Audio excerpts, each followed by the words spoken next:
નમસ્તે મિત્રો, હું છું ગોપાલ ઇટાલિયા. ભેસાણ, વિસાવદર અને જુનાગઢ ગ્રામ્ય મત વિસ્તારમાંથી લોકોએ મને આશીર્વાદ આપી અને કામ કરવા માટે મોકલ્યો છે એવો ધારાસભ્ય. મારી સાથે હરેશભાઈ સાવલિયા, અમારા આમ આદમી પાર્ટીના જુનાગઢ જિલ્લાના અધ્યક્ષ છે. આજે અમે અહીંયા એક જર્જરિત પુલની મુલાકાત લેવા આવ્યા છીએ. દોસ્તો, રોજ જાગીને એક બ્રિજ તૂટે છે.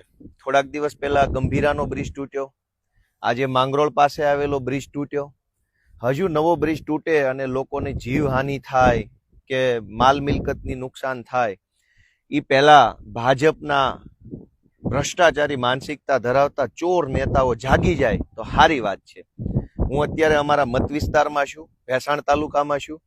આ બાજુ બામણગઢ ગામ આવેલું છે, આ બાજુ રાણપુર ગામ આવેલું છે.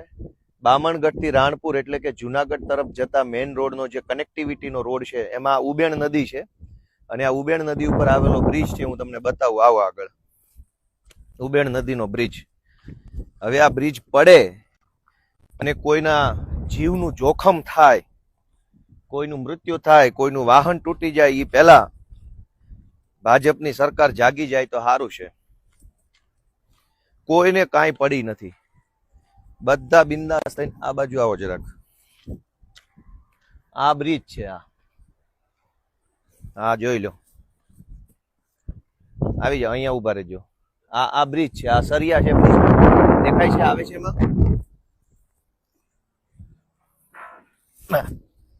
ક્યાં છો? આ બ્રિજ છે, આ બ્રિજ ના હરિયા છે. હવે આ બ્રિજ તૂટી પડશે, બહુ હેઠે જતા ને માથે પડશે. આનું નક્કી નહીં. ભાજપના આ બ્રિજ છે, આ જોઈ લો. આ બધા હરિયા નીકળી ગયા છે. આ હરિયો નીકળી ગયો છે. નજીક આવો જરાક, હરિયા બતાવો. બધું તૂટી ફૂટીને બધું નકામું થઈ ગયું છે. હવે આ બ્રિજ કોકની માથા પર પડે અને કઈક મકાન, બધું ભયંકર તૂટફૂટ થઈ ગયેલી છે. હા, કોઈને પડી નથી. ભાજપના નેતાઓને તો ભ્રષ્ટાચાર કરવામાં, પૈસા ખાવા સિવાય આ બધી જ જગ્યાએથી બ્રિજ આખો હળી ગયેલો છે. તમામ જગ્યાએ હળી ગયો છે. અહીંથી દેખાય છે બધું જ, છેક થી છેક સુધી. કેમેરામાં કેટલો તૂટલો દેખાય છે અલગ વિષય, બાકી નરી આંખે જોવો તો કોઈ પણ સમયે આ બ્રિજ ગમે ત્યારે તૂટે એવી પરિસ્થિતિ ગણી શકાય આપણે. પછી તો સરકારી એન્જિનિયરો સ્ટ્રક્ચરલ સ્ટેબિલિટીનો રિપોર્ટ કરે અને ચેક કરે કે આ શું છે. આ જુઓ, હરિયા નીકળી ગયા છે કાયદેસર, છતાંય તે કોઈના પેટનું પાણી નથી હલતું. પછી જ્યારે બ્રિજ તૂટી જશે, ખરેખર 10-15 લોકો નીચે પડશે, દાખલા તરીકે એકાદી બે ગાડીઓ ફોર વ્હીલર પડશે, પછી કહેશે કે આ 10 ગાળા પૈકી એક ગાળો તૂટ્યો છે. પછી આવી બધી મોટી મોટી કેટલા 1 2 3 4 5 6 7 8 9 10 ગાળા છે. 10 પૈકી એક ગાળો તૂટ્યો છે. કડક કાર્યવાહી કરશું, તપાસના આદેશ આપશું. આજે જ સવારે માંગરોળ પાસેના એક ગામમાં બ્રિજ તૂટ્યો. હવે આ બ્રિજ તૂટવાની રાહ જોઈ રહ્યા હોય ભાજપ વાળા, એવું મને લાગે છે. પેરિસ જેવા રોડ તો ન બનાવો તો કઈ નહીં, માણાના પેટના બ્રિજ તો બનાવો. માણસ જેવું તો કરો કમસે કમ. આ માણસનો જીવ જાય એવી વ્યવસ્થા છે અહીંયા. આખું અત્યારે સ્ટ્રક્ચર જે છે એ પહેલી નજરે ખરાબ દેખાઈ રહ્યું છે.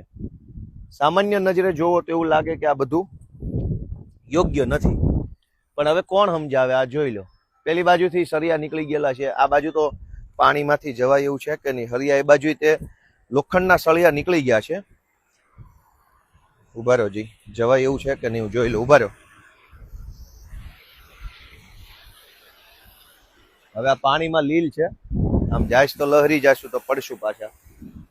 તો દોસ્તો, આ રીતનું છે. જો આ નદીમાંથી અત્યારે પાણી છે, ઉબેણ નદી છે, અને આ બ્રિજ છે એ એકદમ ખરાબ હાલતમાં છે.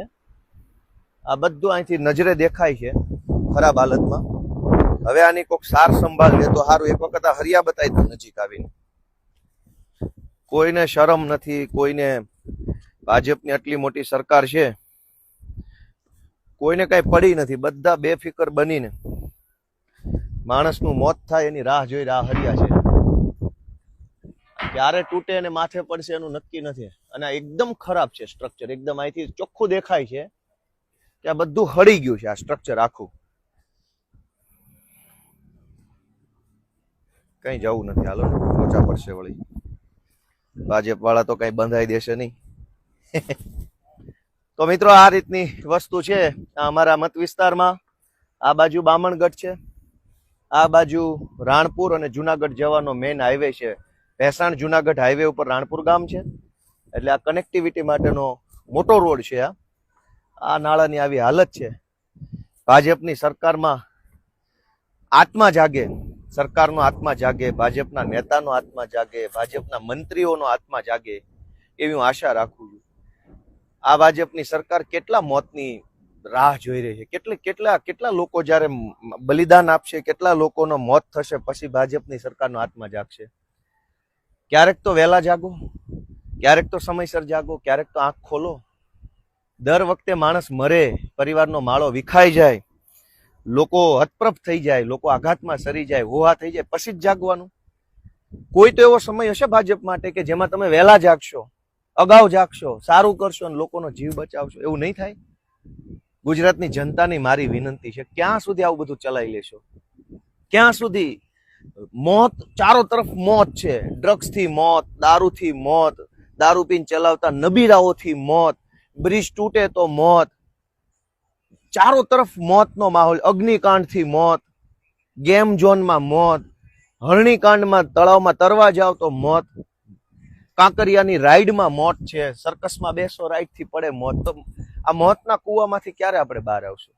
લોકોને વિનંતી છે, પોતાનો આત્મા જગાડો. ક્યાં સુધી આવું ચલાવી લેશો? આપણે હોટલ રેસ્ટોરન્ટમાં જમવા ગયા હોય, 4 લોકો જમે એટલે સ્વાભાવિકપણે 800-900 હજારનું બિલ આવે.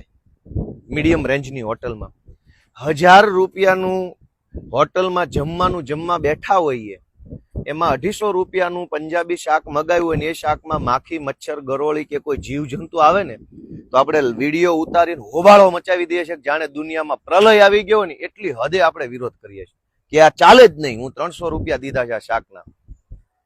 300 રૂપિયાના શાકમાં એક માખી આવે તો નથી હાલતું, પણ આપણે આખું જિંદગી, જો આપણી ઉપર બ્રિજ તૂટી પડે ને જિંદગી બરબાદ થઈ જાય એવા હલકી કક્ષાના બ્રિજો છે, હરિયા લબડે છે, તો જનતાને કોઈને કંઈ વાંધો નથી. આખા ગુજરાતમાં આવા અનેક બ્રિજ છે, તો કોઈ બોલવા વાળું નથી. 300 રૂપિયાના શાકમાં માખી નહીં ચાલે, બાકી બ્રિજ ગમે એવો હશે તો ચાલશે, સરકારી બસ ખરાબ હશે તો ચાલશે, સરકારી શાળા ફૂટેલી હશે તો ચાલશે.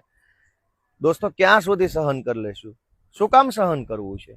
આપણી એવી શું મજબૂરી છે કે આવી ભ્રષ્ટ અને આવી હલકી માનસિકતા ધરાવતી સરકાર આપણે ચલાવી લઈએ છીએ?